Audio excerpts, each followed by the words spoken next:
നമ്മുടെ ഈമാൻ വർദ്ധിക്കാനുള്ള പ്രധാനപ്പെട്ട ഒന്നാമത്തെ കാരണം അത് പഠിക്കലാണ്.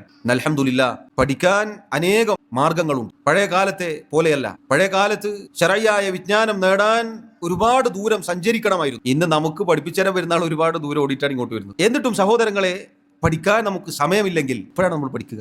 എല്ലാ തിരക്കുകളും ഒഴിഞ്ഞിട്ടാണോ നമ്മൾ ഇതിനൊക്കെ ഇരിക്കുക? അള്ളാഹു പറഞ്ഞില്ലേ, എല്ലാ തിരക്കും ഒഴിയും എപ്പോഴാണ്? ഹത്താ സുർതുമുൽ മഖാബിർ, മഖ്ബറ, ഖബർ അത് സന്ദർശിക്കുന്നത് വരെ എന്ന് പറഞ്ഞാൽ ഖബറിലെ അന്തേവാസിയാവുന്ന അന്ന് നമ്മുടെ എല്ലാ തിരക്കും തീരും. വിളിക്കാനില്ല, പറയാനില്ല, മെസ്സേജ് അയക്കാനില്ല, കച്ചവടമില്ല, കൊടുക്കലില്ല, വാങ്ങലില്ല, ഒന്നുമില്ല. ഒരു കിടന്നാൽ മതി. അതുവരെ നമ്മുടെ തിരക്ക് നമുക്കുണ്ടാവുകയുള്ളൂ.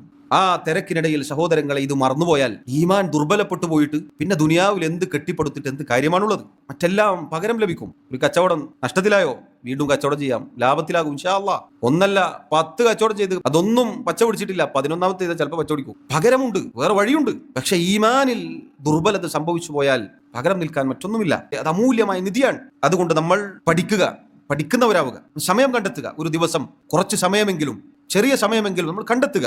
അത്തരം സംരംഭങ്ങൾ ഉണ്ടെങ്കിൽ നമ്മൾ അതിൽ പങ്കാളികളാവുക. വ്യവസ്ഥാപിതമായി നമ്മൾ പഠിക്കണം. ദീനിന്റെ അടിസ്ഥാന നിയമങ്ങൾ, വിശ്വാസ കാര്യങ്ങൾ ഒക്കെ നമ്മൾ പഠിക്കണം. ഇപ്പോഴീ ഇരിക്കുന്നത് അൽഹംദുലില്ലാ അല്ലാഹു സുബ്ഹാനഹു വ തആല വലിയ പ്രതിഫലം നൽകുന്ന അറിവിന്റെ മജ്ലിസാണ്, സംശയമില്ല. പക്ഷെ ഇത് കേവലം കേൾക്കൽ മാത്രമാണ്.